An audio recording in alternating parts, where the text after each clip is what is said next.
Mari kita bahas metode uji stabilitas sediaan padat. Assalamualaikum warahmatullahi wabarakatuh. Kami dari kelompok 10 akan mempresentasikan terkait uji stabilitas fisik pada sediaan serbuk instan dengan kombinasi jahe, temulawak, kunyit, dan serai.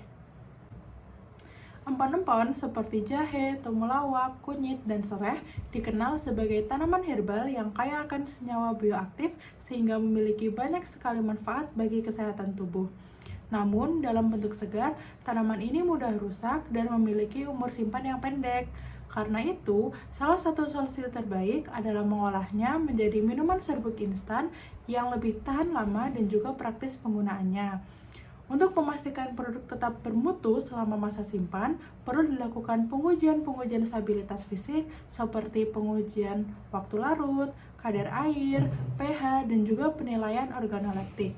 Melalui pengujian tersebut, kita dapat mengetahui masa simpan produk dan memastikan produk tetap berkualitas selama masa simpan hingga dikonsumsi oleh masyarakat.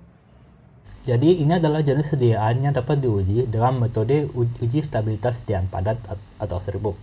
Pertama ada serbuk oral terbagi atau pulveros dan tidak terbagi atau pulvis. Nah, serbuk terbagi atau pulveros adalah jenis serbuk yang disusun dalam dosis spesifik dan digunakan langsung oleh pasien. Sementara serbuk tidak terbagi adalah campuran serbuk kering yang perlu disiapkan dengan melarutkan atau mencampurkan sebelum diberikan. Kedua serbuk ini merupakan sediaan padat berupa butiran halus yang digunakan secara oral.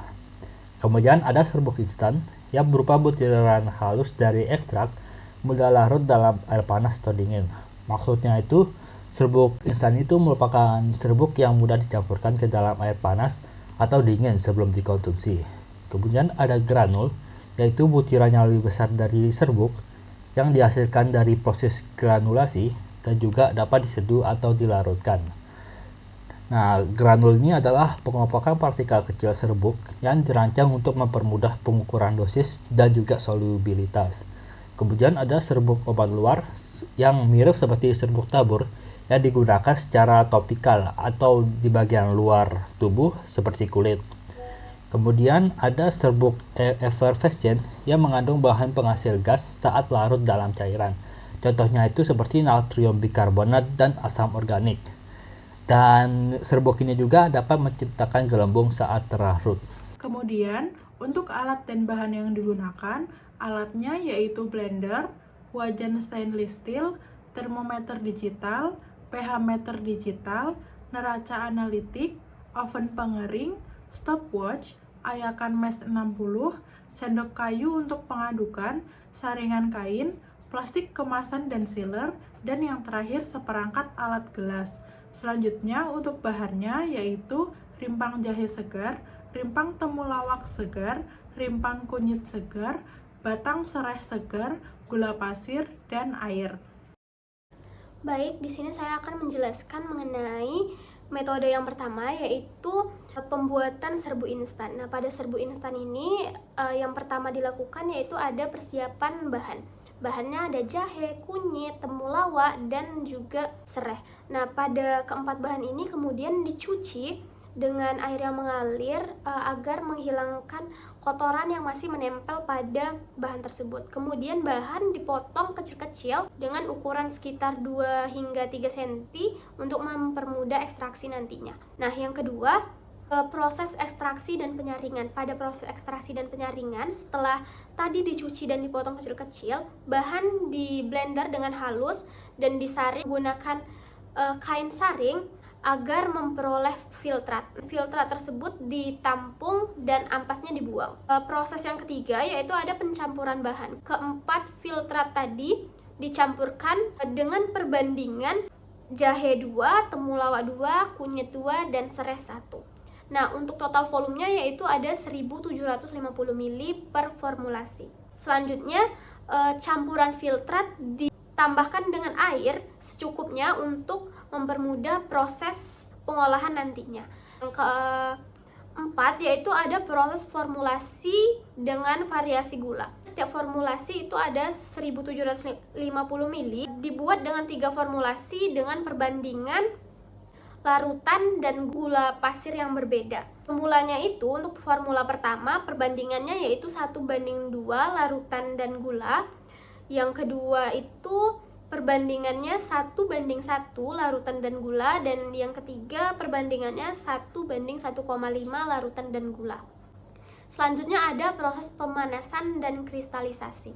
Pada proses ini campuran larutan dan gula tadi dipanaskan dalam wajan dengan suhu sekitar 60 hingga 65 Celcius sambil terus diaduk. Nah, pengadukan ini harus secara kontinu, menghindari penggumpalan dan memastikan distribusi panasnya merata. Pemanasan dilanjutkan hingga membentuk kristal atau serbuk halus. Nah, suhu ini harus selalu dijaga agar tidak terlalu tinggi untuk menghindari kerusakan senyawa aktif. Proses yang keenam yaitu penghalusan dan pengayakan. Nah, kristal atau serbuk yang sudah kita dapat tadi kemudian dihaluskan menggunakan blender dan diayak menggunakan ayakan mesh 60. Pengayakan bertujuan untuk mendapat partikel yang seragam dan mencegah penggumpalan. Selanjutnya yaitu proses pengemasan. Nah, pada proses pengemasan ini didiamkan terlebih dahulu hingga uap panasnya hilang. Setelah itu dikemas dalam plastik dan ditutup rapat oleh sealer untuk menghindari masuknya uap air dari lingkungan sekitar. Untuk metode pembuatan yang kedua itu ada metode uji stabilitas fisik. Yang pertama itu dilakukan uji kadar air yang dimana dilakukan dengan metode gravimetri. Sampel dikeringkan dalam oven pada suhu 105 sampai 110 derajat Celcius hingga berat konstan. Lalu kadar airnya dihitung menggunakan sisi berat sebelum dan sesudah pengeringan. Yang kedua dilakukan uji waktu larut yang dimana sebanyak 20 gram serbuk dilarutkan dalam 200 ml air sambil diaduk. Waktu yang dibutuhkan hingga larut sempurna itu dicatat dengan standar waktu kurang dari 5 menit. Selanjutnya itu ada uji pH yang dimana sampel 20 gram dilarutkan dalam 200 ml air. Elektroda pH meter dicelupkan ke larutan hingga pembacaan stabil. Standar pH minuman instan berada pada rentang 6 sampai 6,8.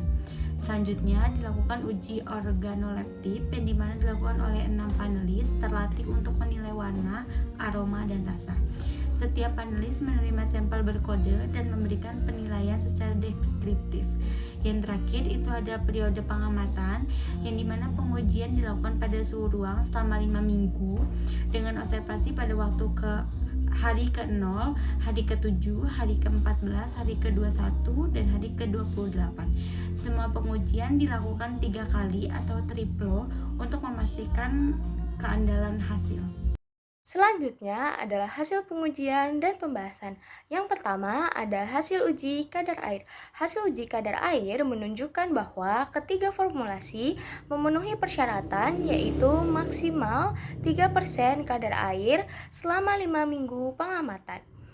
Formulasi ketiga menunjukkan hasil terbaik yang dimana dia mempunyai kadar air terendah yaitu 1,85% pada minggu pertama, 1,09% pada minggu kedua, 1,2% pada minggu ketiga, dan 1,4% pada minggu keempat. Kemudian yang terakhir ada 1,29% pada minggu kelima. Kadar air ini merupakan parameter yang sangat utama untuk mencegah pertumbuhan mikroorganisme seperti jamur dan bakteri dan juga untuk menjaga kualitas produk. Yang kedua adalah hasil uji waktu larut. Ketiga formulasi menunjukkan hasil uji waktu larut yang memenuhi standar, yaitu kurang dari 5 menit selama lamanya periode pengamatan. Formulasi kedua menunjukkan rata-rata waktu larut yang tercepat, yaitu selama 55,8 detik dengan nilai 69 detik pada minggu pertama, 52 detik pada minggu kedua, 52 detik juga pada minggu ketiga, 63 detik pada minggu keempat, dan 43 detik pada minggu kelima. pH yang sedikit asam yaitu 6-6,8 penting untuk menjaga kualitas rasa dan sebagai faktor pengawetan alami. pH merupakan salah satu indikator penting dalam prinsip pengawetan bahan pangan karena berkaitan dengan ketahanan hidup mikroba. Kemudian yang keempat, hasil uji organoleptik. Hasil uji organoleptik menunjukkan bahwa ketika formulasi memiliki karakteristik yang stabil selama 5 minggu pengamatan. Formula pertama yaitu bau khas empon-empon, warna kuning kurang pekat, dan rasa yang manis. Formula kedua, bau khas empon-empon, warna kuning pekat, rasa manis agak pahit. Formulasi ketiga, bau khas empon-empon, warna kuning agak pekat, kemudian rasa manis sedikit.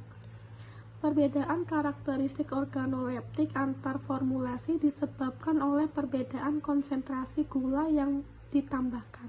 Berdasarkan uji stabilitas selama 5 minggu pada suhu kamar, serbuk instan kombinasi jahe, temulawak, kunyit, dan sereh menunjukkan stabilitas fisik yang baik. Semua formulasi memenuhi standar kadar air, waktu larut, pH, serta tetap stabil secara organoleptik tanpa adanya perubahan warna, bau, maupun rasa. Formula dengan perbedaan konsentrasi gula memberikan variasi pada karakteristik fisik, namun tidak memengaruhi stabilitas secara keseluruhan. Dengan demikian, produk ini dapat dinyatakan memenuhi standar mutu dan layak dikonsumsi selama masa simpan. Sekian dari kelompok kami, terima kasih. Wassalamualaikum warahmatullahi wabarakatuh.